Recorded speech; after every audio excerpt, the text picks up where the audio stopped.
Вітаю вас, гэта беларусацэнтрычны праект пара. Сёння ўся ўвага ў нашым рэгіёне скіраваная на Украіну, дзе ідзе жудасная вайна.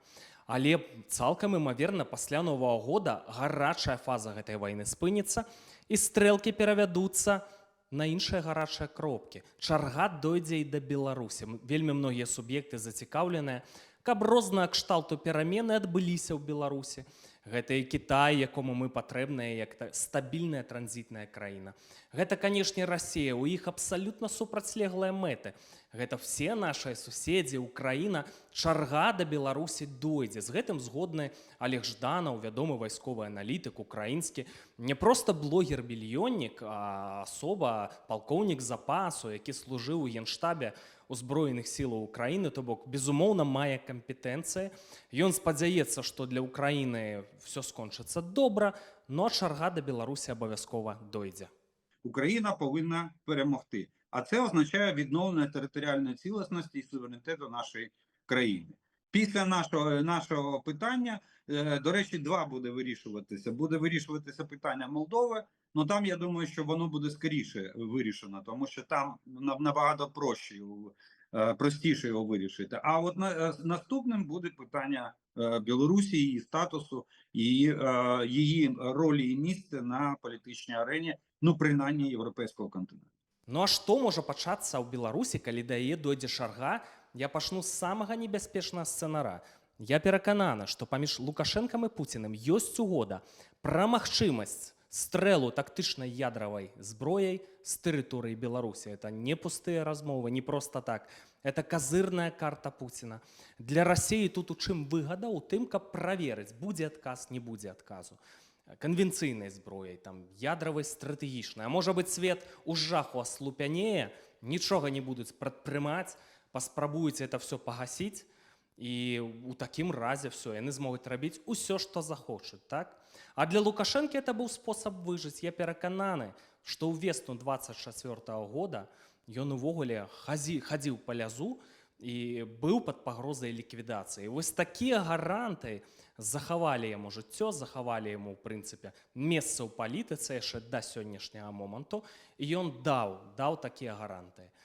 Ці можа быць гэтая ядравая гісторыя, так? Ці можа такі лёс напаткаць Беларусь, вось такі жах? Вось што пра гэта думае Олег Жданаў. Даже спроба на застосування ядерної зброї, навіть тактичної, не стратегічної, може призвести до превентивного удару, упереджувального удару з боку інших ядерних країн. А ось такі ось удар папярэджання, так? Конвенцыйнай зброяй па Беларусі. Гэта будзе несці нейкую пагрозу для звычайных людзей? Ось я не могу разобрацца. Так. Знаєте, є таке прислів'я, коли рубять ліс, щепки летять. Тому сьогодні немає військового об'єкта, який би був чи таких об'єктів дуже мало, які не відокремлені від житлової агломерації або від цивільної інфраструктури. Все одно це і трансформаторні підстанції, це і водонасосні станції, там, багато, газорозподільчі станції. В будь-якому випадку, якщо буде наноситися удар, ми це сьогодні кожного дня відчуваємо на собі. Летять шахеди, сьогодні ж ночі. Благо, ми вже їх навчилися збивати. Але я вам скажу, що я пам'ятаю ніч на 24 лютого 22 ми прокинулись від вибухів ракет. Ракети вибухали безпосередньо біля нашого населеного пункту. Одразу з'явилися і вбиті, і поранені, і горіли житлові дома, і руйнування житлові дома зазнали в результаті навіть той же ударної хвилі, бо 300 кг вибухівки, як мінімум, знаходиться в ракеті. Це дуже велика, потужна сила. Так що сказати, що цивільне населення не відчує на собі, воно перше відчує. І, до речі, люди зазвичай, військовий, він в строю, у нього є техніка, в нього є чи пункт постійної дислокації, чи окоп, чи бліндаж. А у цивільного, якщо дім зазнав руйнувань, то немає нічого. Одразу немає нічого. Другі сцэнар это сцэнар грамадзянскай вайны ў Беларусі, так, які пачнецца з міжусобіцы ўнутры рэжыма. Адкуль это ўвогуле можа ўзяцца? Все вельмі проста. Калі скончыцца гарачая фаза вайны, расейцам трэба будзе паказаць хоць нейкія грунтоўныя вынікі. І самы просты варыянт это показать, что Беларусь вернулась в родную гавань Российской империи, союзное государство. И это той сценар, про яким Лукашенко губляе все. Ён уже не будзе царком, і лукашэнкаўцы, вельмі многія, хто вось бізнесоўцы пры гэтых палітычных элітах, і чыноўнікі рознага кшталту, яны таксама все страцяць, яны гэта ведаюць. Прыйдзе расійскі бізнес, просто все акупіруюць, прыўнясуць свае правілы, усё разрабуюць, усё разграмяць, і будзе тут, вот, як у Бранскай вобласці, вобразна кажучы. Ну хто ж будзе вас пытацца, так? Яны будуць рэалізоўваць свае планы. Вось і нагода ёсць, вот, прэзідэнцкія выбары, цудоўны час для дэстабілізацыі. 2020 год это, дарэчы, паказаў, тэхналогія абкатаная. І это варыянт міжусобіцы ў рэжыме. Хто бакі, якія процідзейнічаюць? Ну, бок такіх шчырых лукашэнкаўцаў, пра якіх я ўжо там казаў. Важна ж, хто сілавікі, та, якія за Лукашэнку, так вось абсалютна шчыра. Тут можам гадаць. Я думаю, частка вайскоўцаў. Я думаю, магчыма, камітэт дзяржаўнай бяспекі. Таму што для Церцеля ён у гэты расійскі канструкт не ўпішацца. Ён жа паляк, Янек Тэртель. Паляк, там шавіністы, там ненавідзяць палякаў і гэтак далей. Кітайцаў таксама, дарэчы, ненавідзяць, з якімі Лукашенко хоча все больш шчыльна так падвязацца, завязацца. От КДБ, магчыма, таксама тут. Ну, розныя персанажы, як вот генпракурор Швед, напрыклад, таксама можа знаходзіцца тут. Служба бяспекі прэзідэнта. Ну, пэўная армейка такая назбіраецца. А хто па той бок і чаму яны ўплывовыя? А гэта рускаміраўцы, якія ўсплылі, як самыя ведаеце, што ў 2020 годзе. У ідэалагічным сэнсе это вот Вадзім Гігін. Ну, важна ж, хто сілавікі. А сілавікі, мы казалі пра гэта атачэнне, што гэта атачэнне Вальфовіча, хоць Валер Сахашчык, напрыклад, лічыць, што Вальфовіч, ён разумны чалавек, ён як флюгер, ён возьме бок мацнейшага, так? Ён будзе вельмі асцярожны. Но там ёсць крэатыўныя, таленавітыя людзі з замашкамі, як у Лукашэнкі, і здольнасцямі і досведам, як у Лукашэнкі. Так, вось Мікалай Карпенкоў, асоба, якая настварала ўжо вайсковых гэтых падраздзяленняў на базе ўнутраных войскаў, вельмі баяздатных, мяркуючы по всему. Это рускаміраўцы, это зэднікі, так, у іх нават на шэўронах літара Z. Губазік пад іхным кантролем, у іх там расійскія сцяжкі вісяць адразу вось так у адкрытую. Як можна было гэта дапусціць? Яны ўжо сталі ісцінна, былі сталіністы, камуністы, а сталі ісцінна праваслаўнымі людзьмі, падвязаліся з РПЦ. Яшчэ адзін інструмент рускага міру, вось вам, калі ласка, так? Вось такая гісторыя. А ў Карпенкова, па вялікаму рахунку, у яго грамадны ўплыў на ўсё Міністэрства ўнутраных спраў. А з тае прычыны, што Беларусь мянтоўская дзяржава, ну то это вельмі сур'ёзная сіла. Таму вот зараз яны заціхарыліся, тож яны пачалі выступаць, што яны нейкія палітычныя сілы ствараюць, новыя палітыкі, новай фармацыі. Значыцца, вот, рускаміраўскія вот этыя там партыі, там ці што. І все, што вот будзем дзейнічаць, ну, калі б всплыла ў медыях аналітыка пра тое, што вот это і ёсць пятая калона ў Беларусі, яны заціхарыліся, яны чакаюць моманту. Чакаць засталося недоўга. Вот да так званых выбараў у Беларусі. Перад гэтым, я мяркую, цалкам імаверна, пачнецца вось гэтая міжусобіца крывавая, рэальная вайнушка, якая можа перарасці ў варыянты грамадзянскай вайны. Абсалютна рэальныя. То бок будуць гінуць людзі, будуць рэальныя баі, смерці, перастрэлкі. Такая сур'ёзная барацьба за ўладу. Сюды тут з'явяцца всякія перапранутыя пад беларусаў разанскія дэсантнікі, росгвардзейцы, так як у 2020 годзе это было. Сюды могуць умяшацца, дарэчы, украінцы, у якіх таксама развяжуцца рукі, паўдзельнічаць у гэтай гульне. Карацей, варыянт от такой міжусобіцы грамадзянскай вайны абсалютна рэальны варыянт. А вы лічыце не? Напішыце, калі ласка, ў каментарах. Трэці паралельны сцэнар, да якога абавязкова павінныя быць падрыхтаваныя беларусы. Гэта галеча, гэта эканамічнае крушэнне. І гэта адносна лёгкі варыянт. Адкуль яно возьмецца? Я не эканаміст, але, па-мойму, відавочна, за кошт чаго ў Беларусі захоўваецца эканамічная стабільнасць. Людзі жывуць бедненька ў параўнанні з палякамі, магчымасцяў нашмат менш, але многія лічаць, што нармальны ўзровень дабрабыта. За кошт чаго? Ну, тут відавочна, это датацыі Расіі. Датацыі Расіі, дзякуючы якім закрываюцца дзюры і падтрымліваецца вось гэты тут няма цудаў, адносна стабільны ўзровень эканомікі. А што, калі гэтых датацыяў не будзе?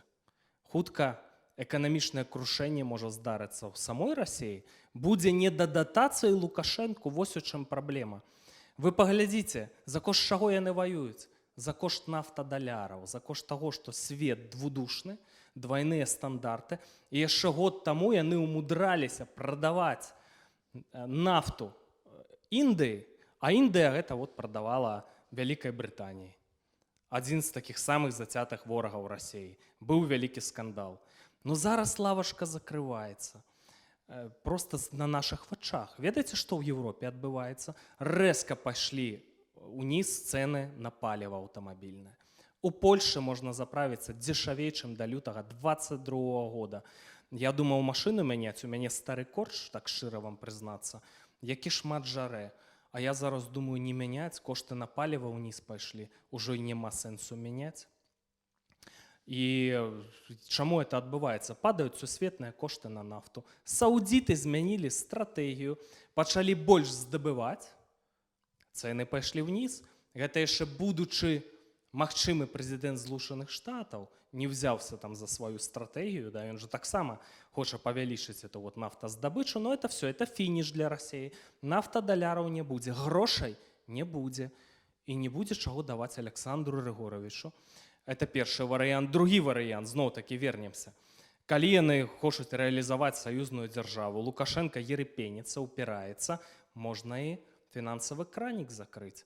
Не толькі што тычыцца датацый, а што тычыцца экспарту, які крытычна да Расіі прывязаны. Пачнуцца гандлёвыя войны, там і гэтак далей, малочка, там не малочка, все это не будзе паступаць у Расію. Вайсковыя тавары будуць, астатняе не будзе. І што тады? Лукашенко ведае гэта, рыхтуецца. Яны апантана шукаюць новыя там рынкі збыта, там Зімбабве, не Зімбабве, трактары ў Зімбабве, это ўжо дасягненне, хоць грошы не заплацяць. Зімбабве не плацяць за трактары, але патугі такія робяцца. Это все сігнал таго, што прынамсі эканамічнае крушэнне цалкам рэальны сцэнар, беларусы павінны быць да этого гатовыя. Я не магу вам сказаць, і эканамісты не могуць сказаць, то бок, якія будуць маштабы фінансавай эканамічнай катастрофы. Но я так толькі магу, так, разумееце, навскідку. Вось ты сёння зарабляеш 1500 рублёў, а уявіце, што не 1,5 зарабляеш, а 500, а цэны так тыя ж і яшчэ і растуць. Вось прыкладна нешта такого кшталту дакладна можа чакаць беларусаў. Чацвёрты сцэнар. А хто сказаў, што Украіна гатова ісці на перамір'е, што Украіну дадушаць, што яны не падрыхтавалі новыя курскія аперацыі, якія прывядуць проста да дэстабілізацыі этого пуцінскага рэжыма. А хто сказаў, што падчас электаральнай кампаніі ў Штатах не пераможа рашучы прэзідэнт-мужчына, таму што калі жанчына, это все зразумела, это леволибералы, это, лічыце, саюзнікі Расіі.